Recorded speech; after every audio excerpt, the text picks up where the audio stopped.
Opa, boa tarde aí, galera.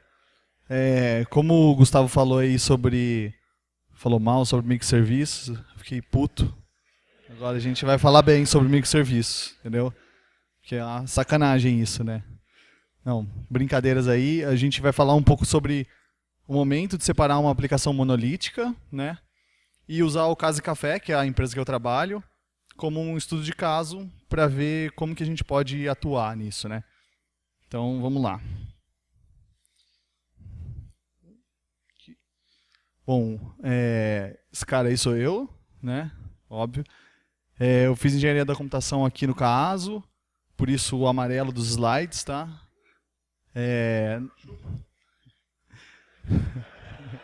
Pô, Cris. Aí sacaneou, hein? Eu tenho quase 10 anos no mercado de TI, trabalhei em algumas empresas como Portugal Telecom, Spring Mobile Solutions e numa startup dentro da Stefanini. E agora eu estou no Casa Café como líder técnico lá. Eu sou um apreciador de cerveja e café, não necessariamente nessa ordem. E apaixonado por fotografia também, analógica e digital. Bom, microserviços. O que são microserviços? Onde eles moram? Do que se alimentam? Hoje, no Globo Repórter. Bom, a nossa agenda vai falar um pouco sobre a diferença entre monolito e microserviço. O Gustavo já deu uma boa introduzida nisso, e aí a gente vai dar uma examinada. Depois eu vou explicar mesmo microserviços, definições, para quem é aplicável, quais são alguns padrões de design que eu considero importantes e que deveriam ser levados em conta. Falar um pouquinho sobre Docker e microserviços, vantagens e desvantagens. Partindo para isso, a gente vai olhar o cenário do Casa Café. Eu vou explicar um pouquinho como que aconteceu, os problemas que a gente tinha, quais foram as soluções propostas, um passo a passo, e os problemas que essas soluções nos trouxeram. Tá bom? Então vamos lá. A primeira dúvida, monolitos ou microserviços, né? Qual é a diferença?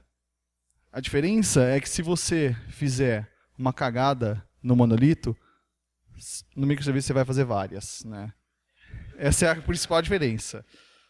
Tem uma frase que eu gosto bastante que fala o seguinte: se você não é capaz de construir uma aplicação monolítica bem estruturada, o que te faz pensar que microserviços é uma saída?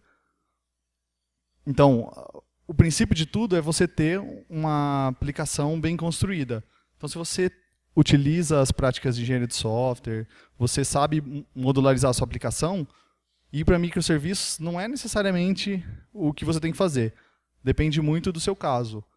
Mas você achar que só porque você tem um problema com um monolito você vai resolver indo para microserviços não é a melhor alternativa, né? Acho que o Gustavo conseguiu explicar isso muito bem, né? Então, comparativos, né? Monolito, eu roubei essa imagenzinha aqui do site do Martin Fowler, né? E peguei algumas definições que eu achei legal do site dele também, né? O que é o monolito? O monolito é um processo único, geralmente com uma base de dados unificada, que faz integrações entre os módulos por chamada de função. Essa é uma das principais pontos do monolito. A integração entre os diferentes módulos é feita pela chamada de função.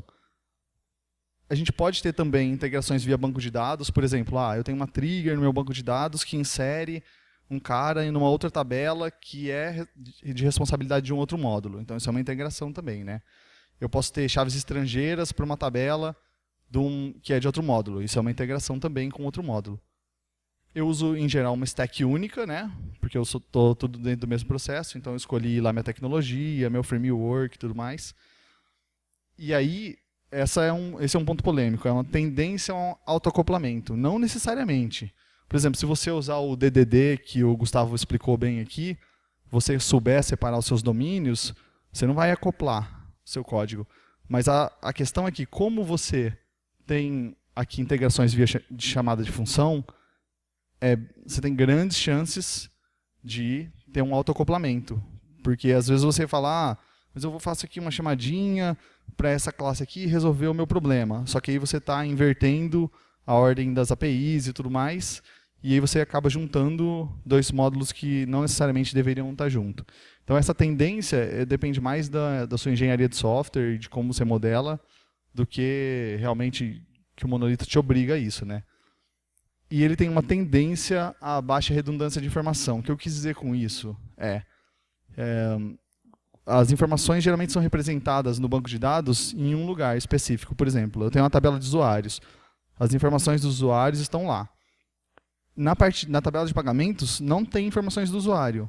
No máximo vai ter o ID do usuário. Se eu quiser, eu pego da tabela do usuário as informações que eu preciso. Então, pelo fato de estar tudo num processo só, a gente tem essa facilidade de não ter que replicar os dados, né? Partindo para os microserviços, no comparativo, é tudo ao contrário, né? Em vez de um processo, são múltiplos processos. O modelo de dados é separado, então cada módulo tem o seu modelo de dados. E esse modelo de dados pode ser feito, inclusive, em tecnologias de armazenamento diferente. As integrações entre os diferentes módulos são feitas através de chamadas remotas, geralmente com REST ou alguma coisa parecida. E a fronteira do microserviço é muito bem definida, porque é a API que você expõe. Então, aquela API limita muito bem o que o seu microserviço expõe para o mundo, né? E aí, isso faz também com que você tenha que definir muito bem o domínio que o seu microserviço vai abordar, porque, já que ele vai expor uma API, né? E com microserviço você pode usar uma stack. Por exemplo, aqui a gente tem vários exemplos do que seriam os microserviços, né? Esse aqui pode estar numa linguagem, esse aqui em outra, esse aqui em outra, e assim por diante, né? E pelo fato da gente ter a fronteira muito bem definida, a gente diminui o acoplamento entre os módulos, né? Isso facilita com que a gente tenha essa separação. E a tendência à alta redundância de informação por conta de que, eventualmente, você vai salvar informações de outro módulo dentro do seu para não ter que fazer uma requisição toda vez que você precisar daquele dado, né? Então, por exemplo, a tabela aqui, o microserviço de pagamentos pode ter, eventualmente, no seu modelo de dados, algum dado de usuário, porque ele não quer toda vez ter que ir lá no usuário e pegar as informações, né? Então, dado o comparativo, agora eu vou começar a falar sobre microserviços a fundo, né? E tentar passar pelos pontos que eu julgo mais importantes. Primeiro, o microserviço, o básico dele é ser independente. Então, o microserviço ele é um serviço. Ele poderia ser se fazer deploy em qualquer lugar e ele tem um fim em si mesmo, né? Então, ele tem as informações que ele precisa gerenciar ali. Lógico, ele tem integrações que ele pode depender, mas ele é um sistema inteiro, apesar de pequeno.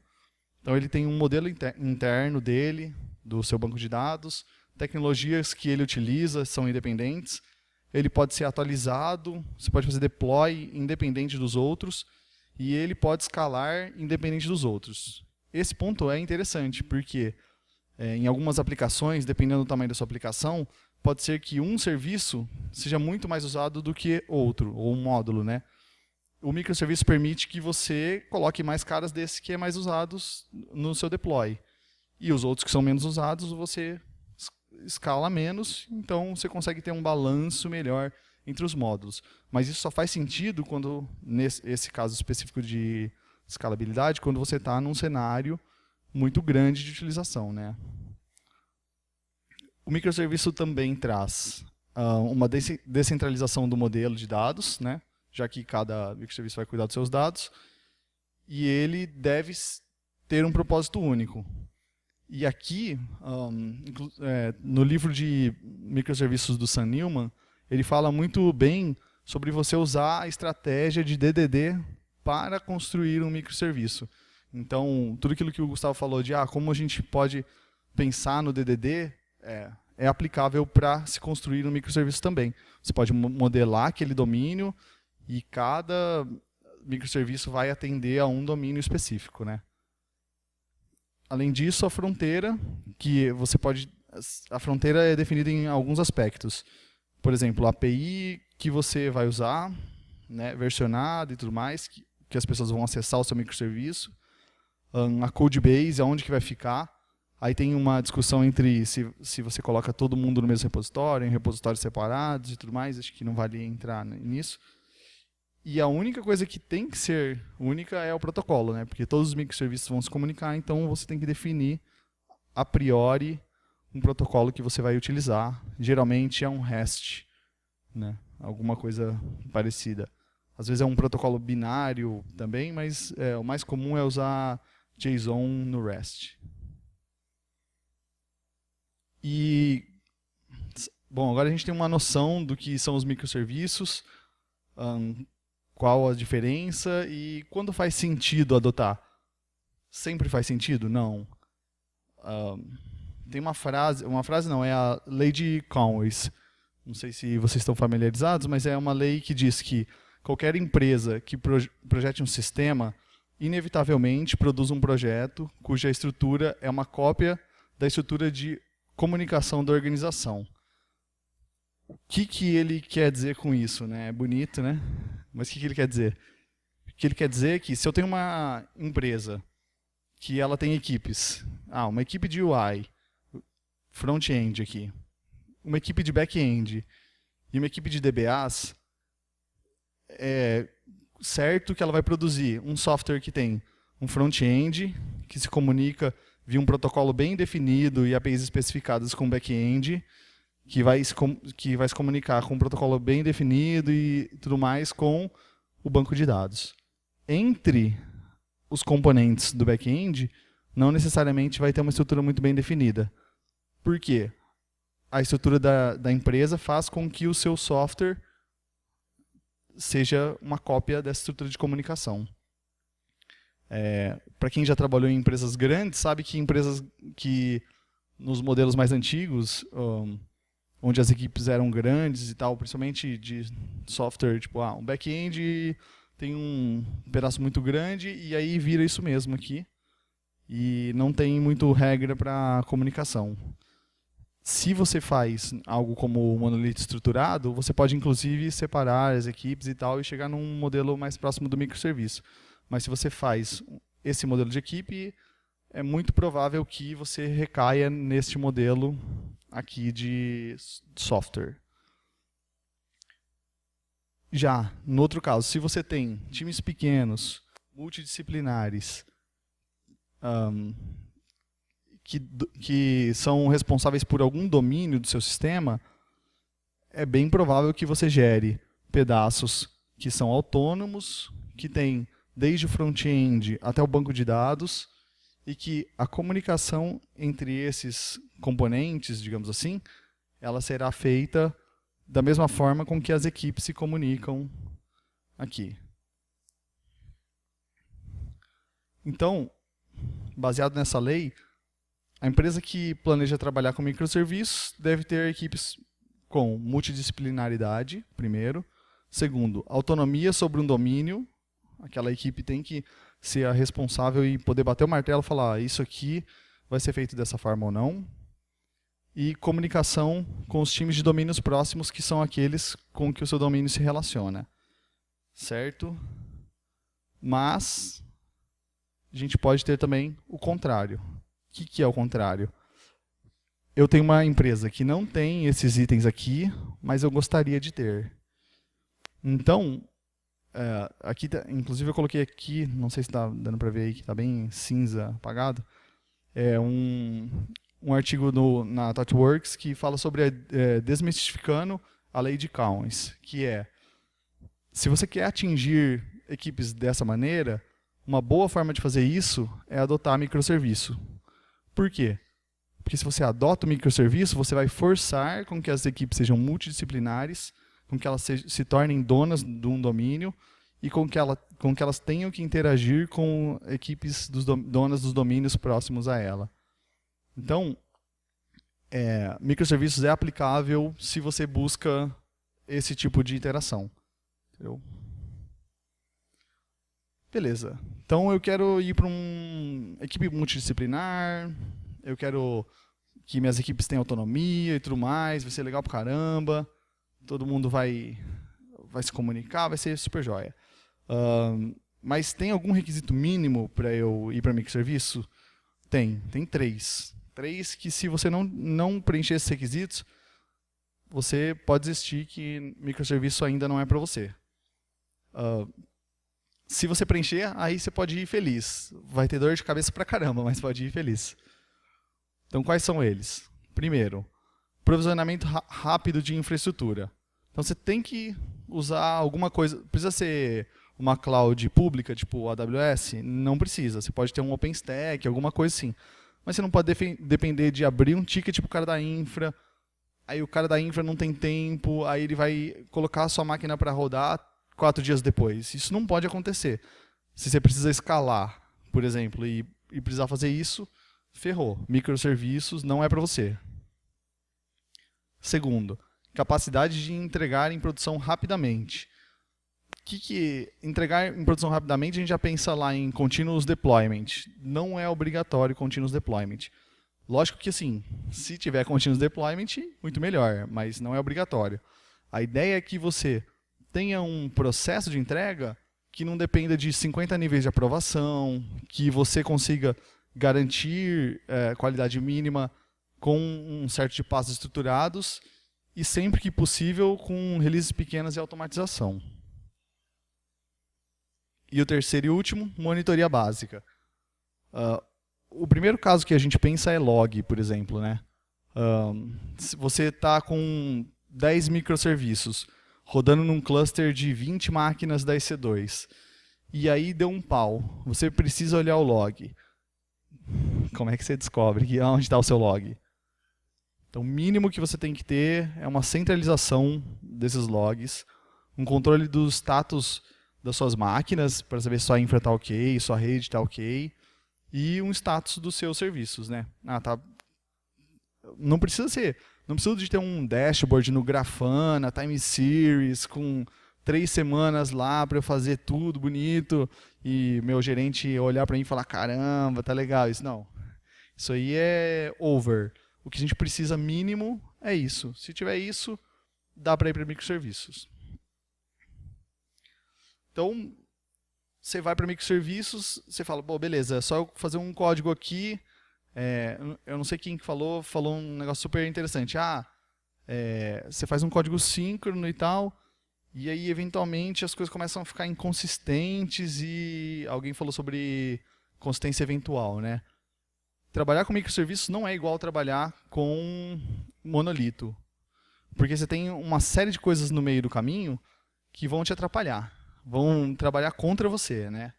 O primeiro ponto importante é a comunicação entre esses serviços do ponto de vista de chamadas, né?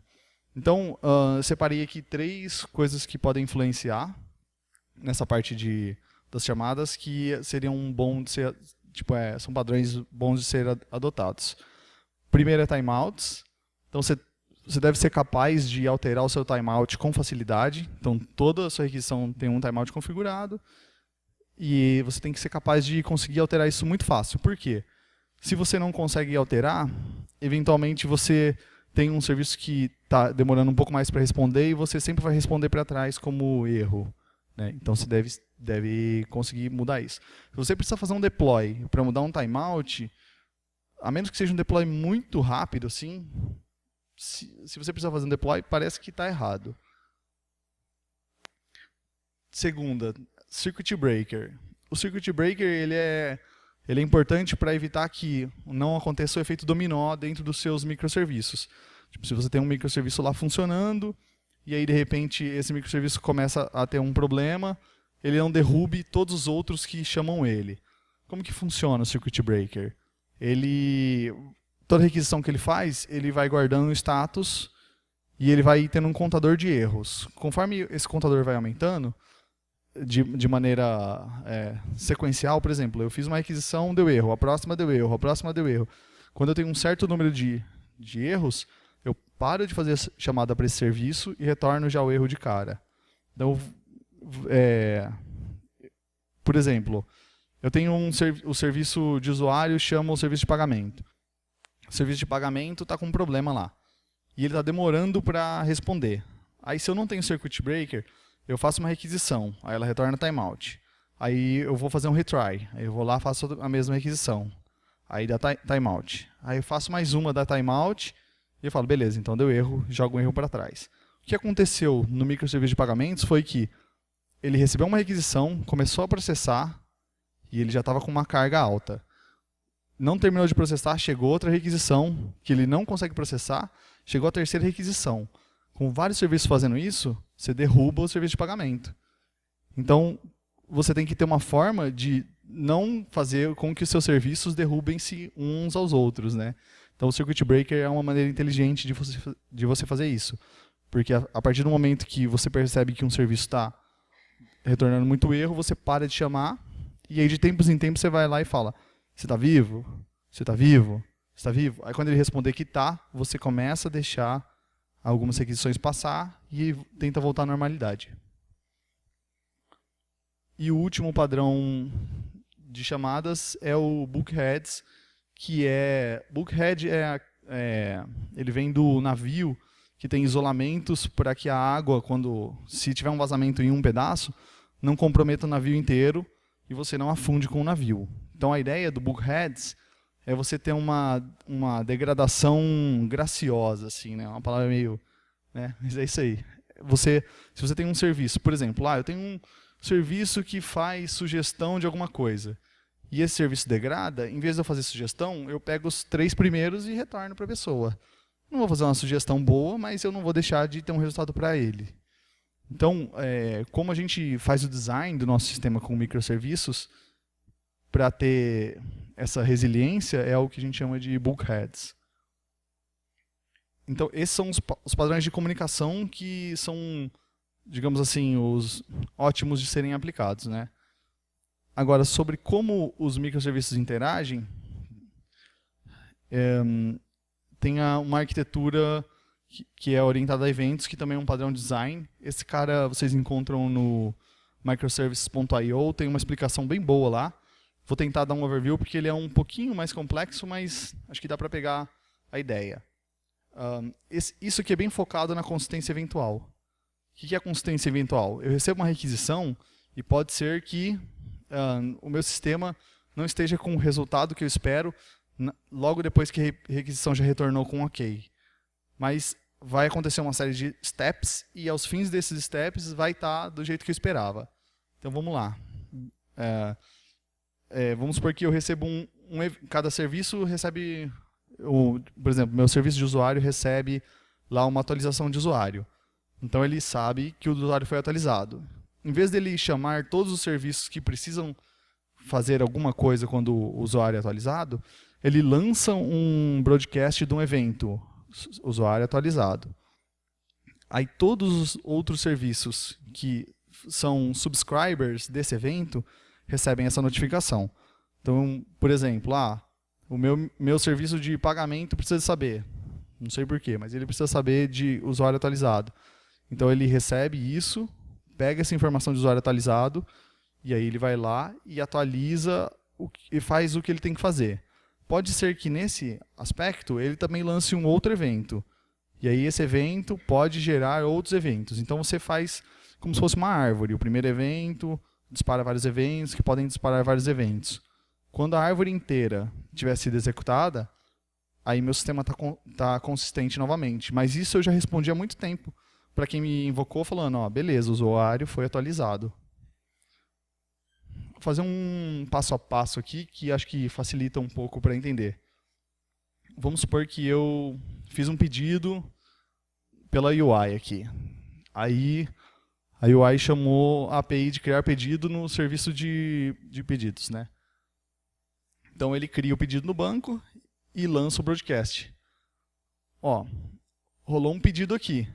Aí o microserviço de pagamento fala, então eu tenho que cobrar. Rolou um pedido, eu tenho que fazer a cobrança disso. Aí ele vai lá no gateway, faz a cobrança, o gateway fala, beleza, cobrou OK. Aí ele lança um pedido, pagamento aprovado. E aí o próprio microserviço de pedidos atualiza o status do pedido para, beleza, pedido aprovado, pago. E aí isso vai dar sequência, possivelmente, a outros eventos, que vai fazer com que o sistema todo fique consistente mas sem necessariamente fazer com que a UI fique esperando. Né? Essa é uma forma de tratar que desacopla um pouco as coisas. Bom, passando para... Esses são os padrões que eu acho que são legais de saber para microserviços, que faz sentido entender um pouco. E passando para ferramentas, a única que eu vou citar aqui é o Docker. Acho que vocês devem estar ouvindo de Docker pra caramba, e inclusive teve a palestra hoje cedo sobre Docker, né?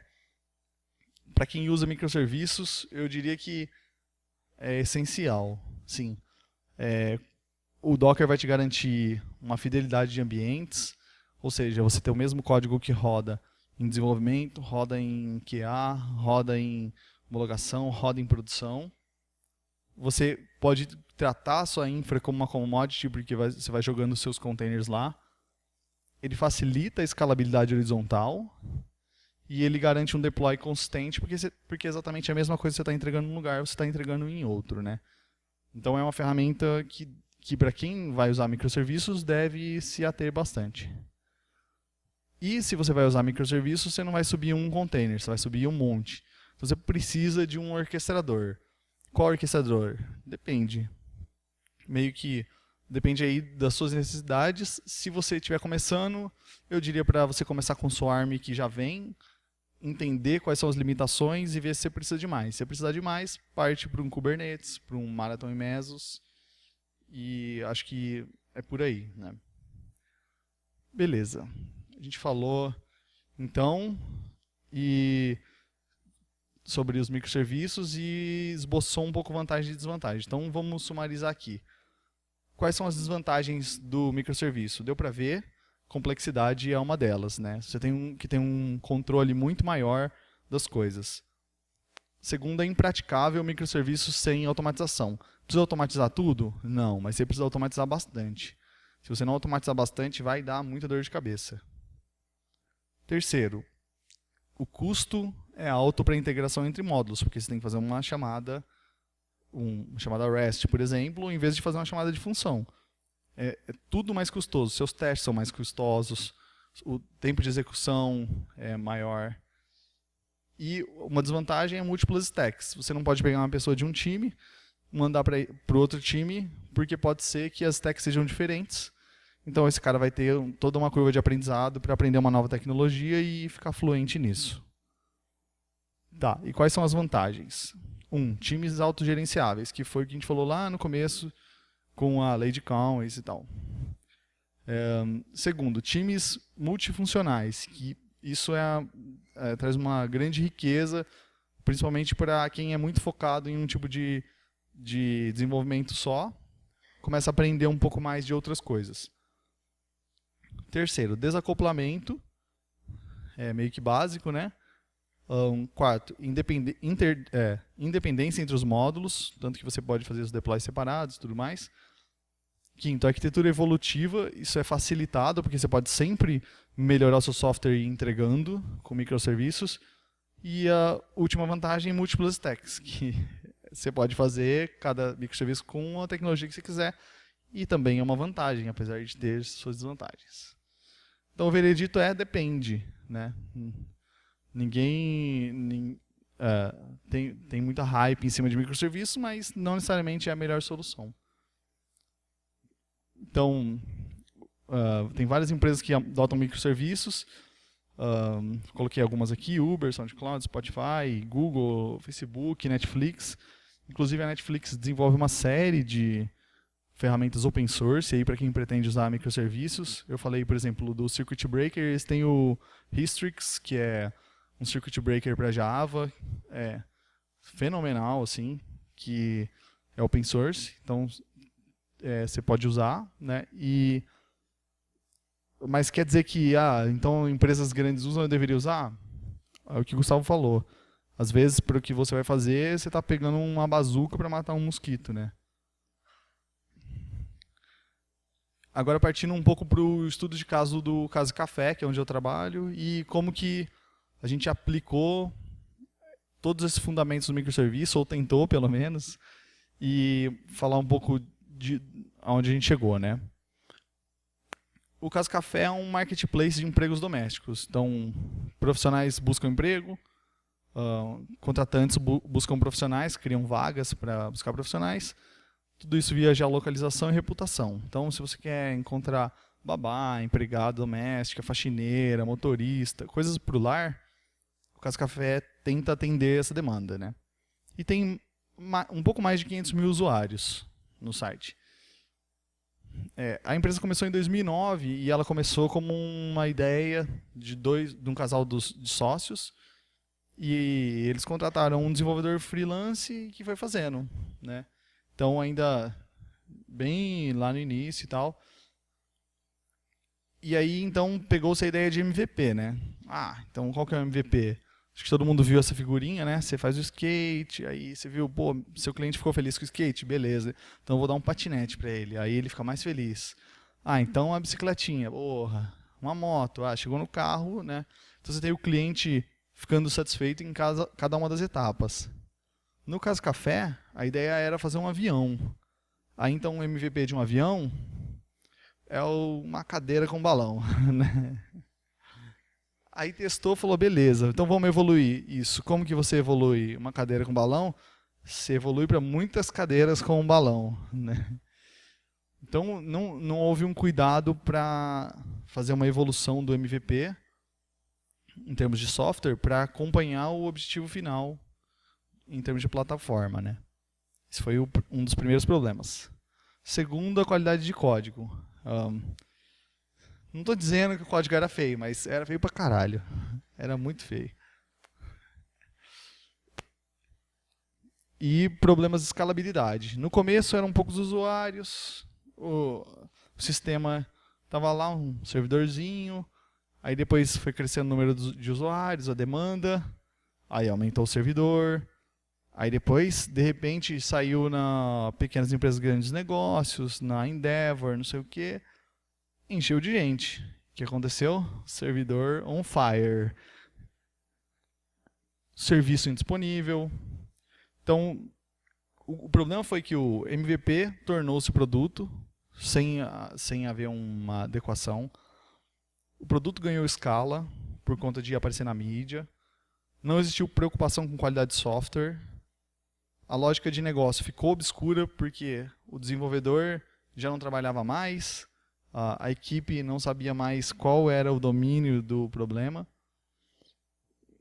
O sistema teve que escalar verticalmente, porque ele não foi projetado para escalar horizontalmente. E aí começou a ter indisponibilidade de serviço direto. Então, no começo de 2016, que foi mais ou menos quando eu entrei no Casa Café, mais ou menos uma vez por semana caía o servidor, assim. E às vezes era tipo sexta-feira, 9 da noite, estava em casa, abrindo uma cerveja, o meu Slack fazia pim, aí eu falava, nossa, caiu. Dava aquela... Até hoje eu tenho trauma da notificação do Slack no celular por conta disso. Então, o que a gente propôs de solução? Vamos trocar a roda do carro com o carro andando, né? Porque a empresa faturava, pagava as contas. A gente não podia se dar o luxo de fazer um produto novo e do zero e esperar para colocar em produção. A gente precisava de soluções imediatas, que, por mais que não fossem resolver o problema de uma vez, mas resolvessem gradativamente. Então, a solução proposta foi encontrar uma entidade do sistema que pudesse ser isolada. Então eu olho o sistema inteiro e falo assim, o que eu posso tirar, arrancar fora daqui? No nosso caso foi a parte de vagas.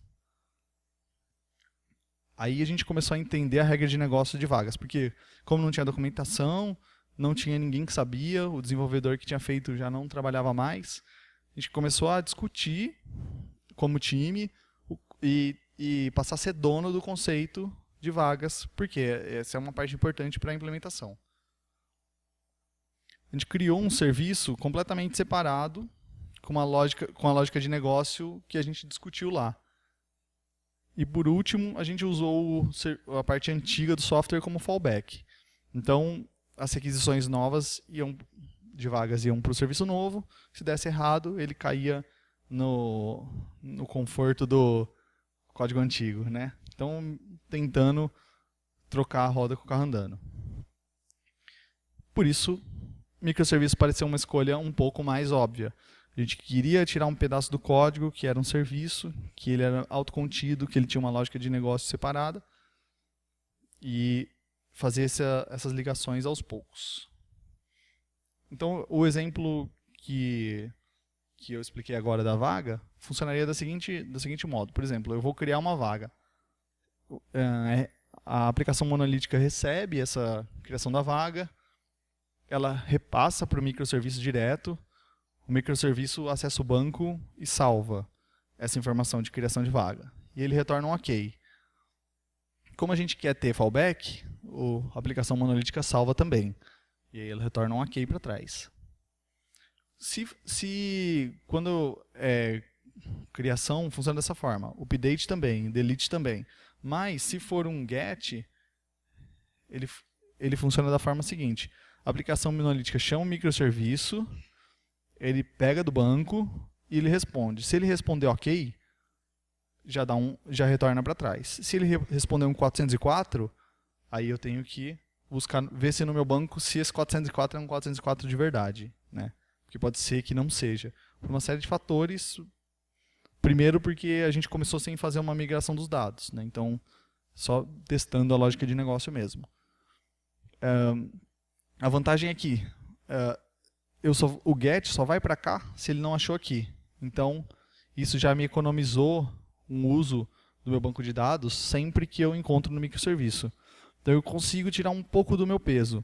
E como a gente escolheu trabalhar com vagas, e vagas, por acaso, era o cara que estava mais impactando o meu servidor, eu olhava as transações de vagas e via que elas eram as mais demoradas, eu tive uma melhora perceptível com isso.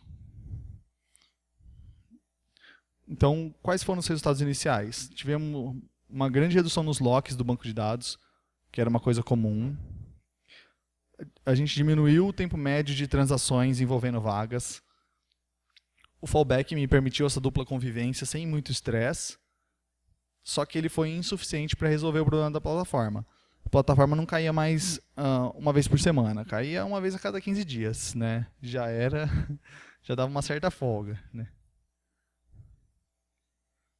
Então, a gente teve que planejar uma evolução desse sistema. Como a gente planejou? A gente chama de opportunities, né? A gente fez o microserviço de vagas, que é aqui, opportunities. Depois fizemos o microserviço de usuário. Depois o de profissionais. Aí a gente decidiu fazer um microserviço para se comunicar direto com o cliente web e orquestrar as chamadas aqui dentro. Depois a gente fez um microserviço de eventos para adotar a estratégia de arquitetura orientada a eventos. Depois a gente colocou um microserviço de busca. Agora a gente está colocando um de pagamento. A gente tem um microserviço de métricas. A gente tem um microserviço de mensagem. A gente vai fazer um de review, um de produtos, um de favoritos. E assim vai, né? Fazendo uma colmeinha dos nossos microserviços aqui.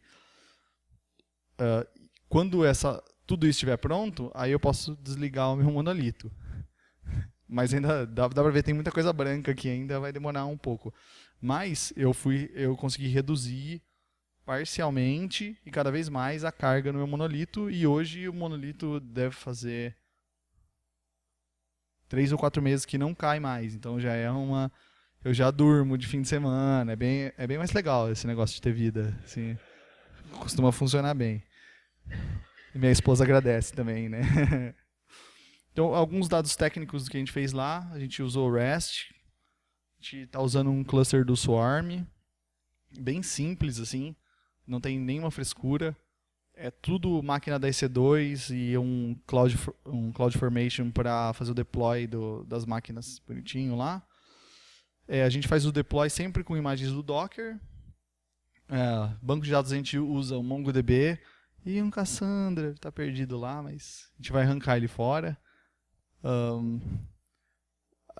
Comunicação é síncrona na maior parte, porque a gente implementou a arquitetura orientada a eventos, só que já tinha muita coisa feita. Então agora a gente está readequando para usar a arquitetura orientada a eventos. Então a gente tem alguns problemas aí por não ser ainda 100% orientado a eventos. E a gente usa como stack principal, hoje, PHP e Nginx, mas a gente também tem alguns microserviços feitos com Node.js. E o plano é depois repensar os microserviços e a linguagem de cada um deles, né? Então, partindo para o finalzinho aqui, quais foram as dificuldades?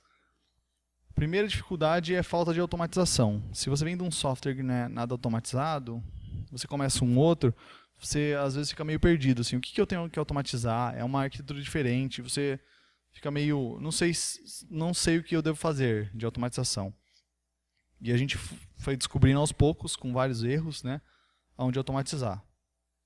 Segundo problema foi que a monitoria que existia no começo era pequena.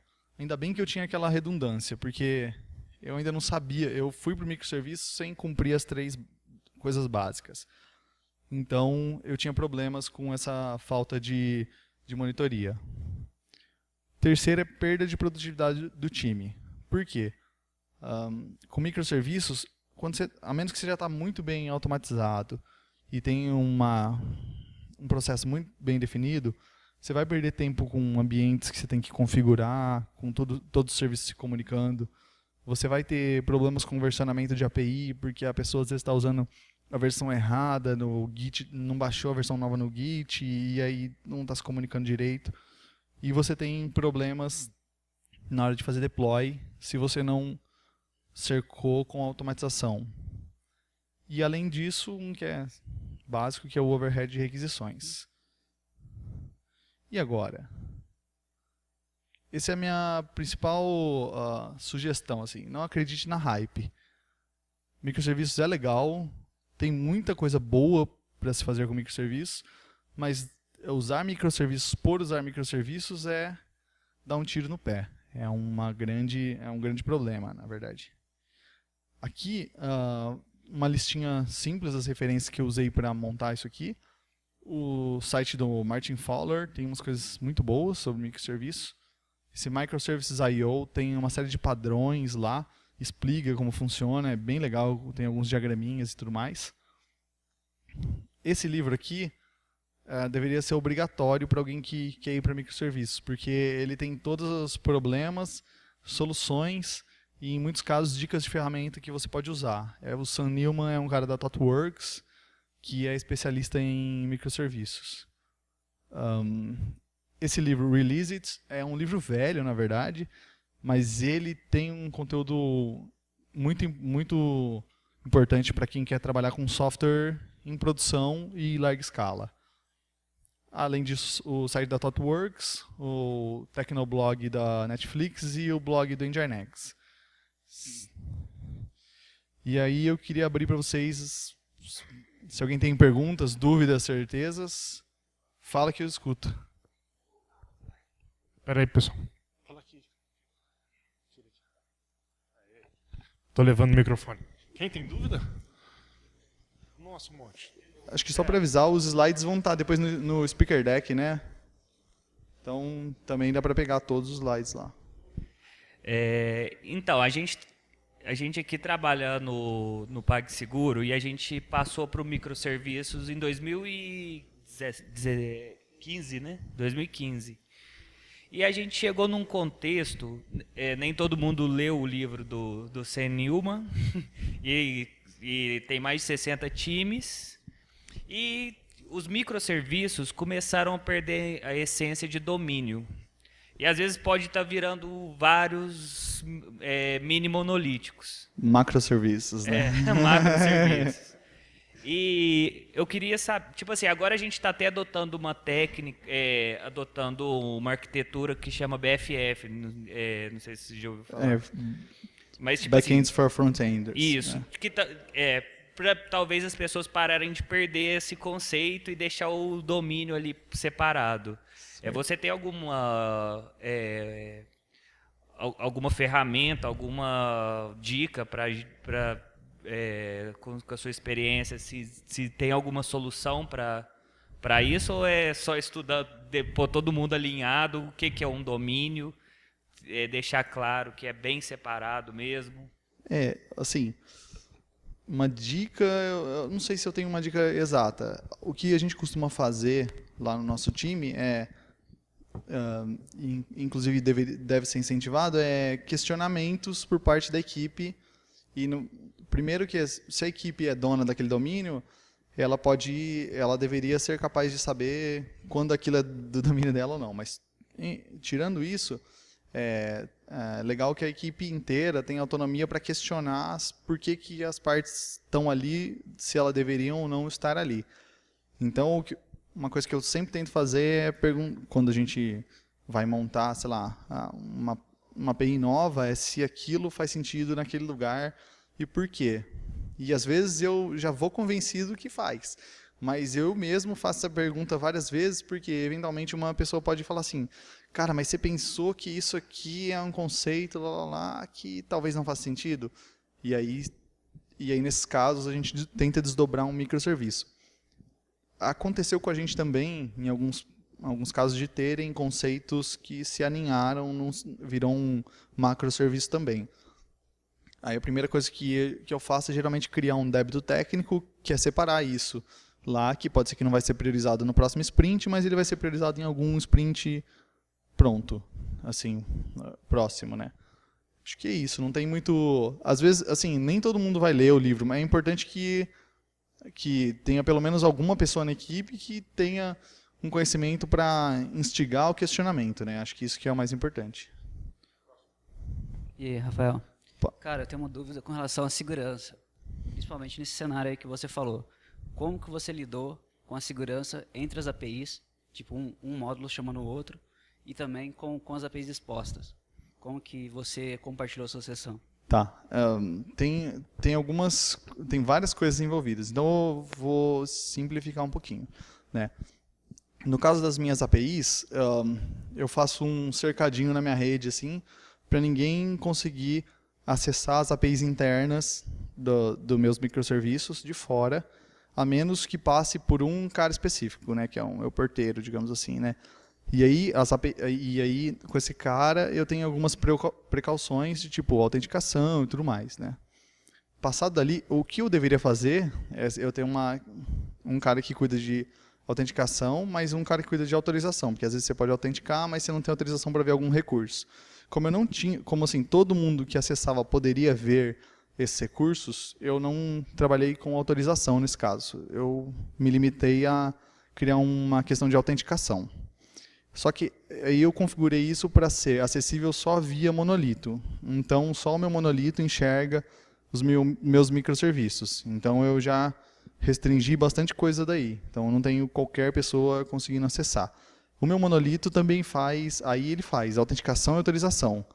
Então, eu meio que usei o meu monolito como o cara que restringe e depois eu faço uma coisa meio que protegida, mas meio que só cercando, assim, eu não tenho uma super questão de autenticação e tudo mais. Não sei se respondeu.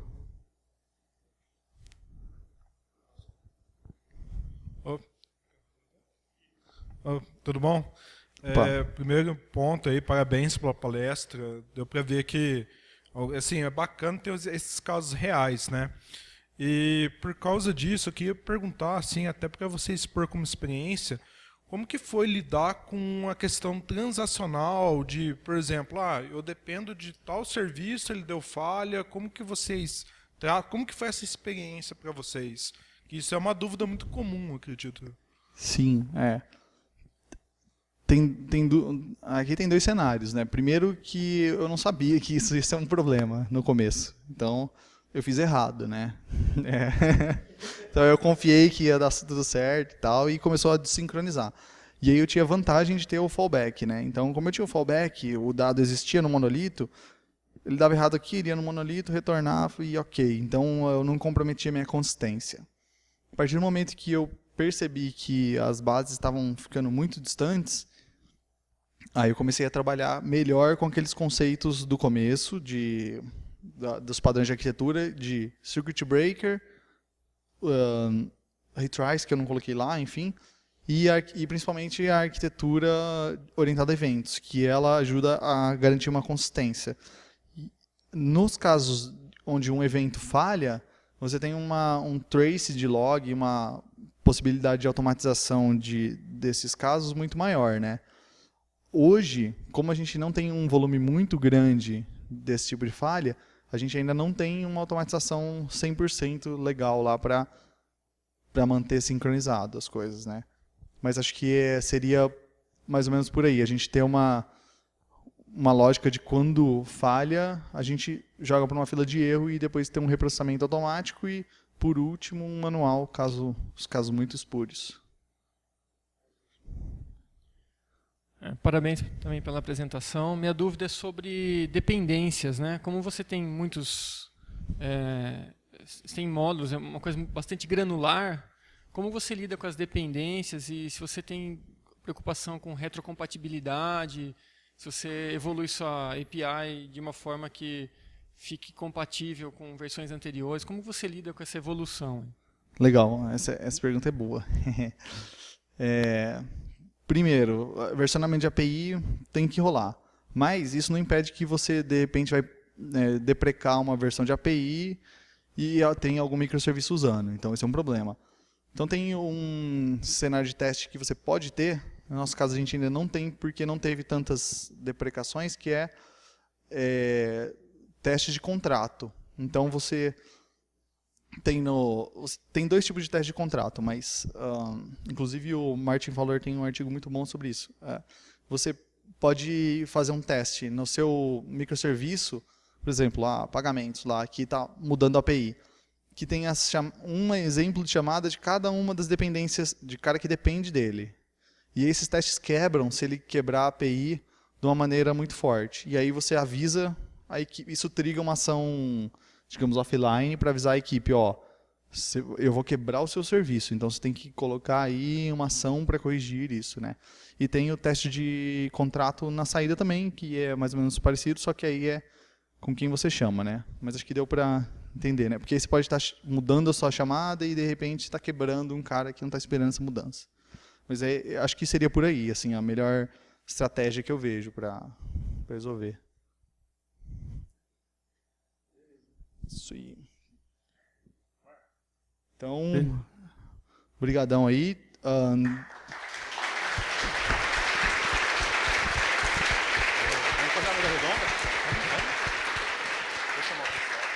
Tem meus contatos aqui, depois o slide vai estar no speaker deck do OpenSanka, e aí vocês ficam à vontade para mandar e-mail, adicionar aí em qualquer rede, aí a gente vai trocando uma ideia. Valeu, galera.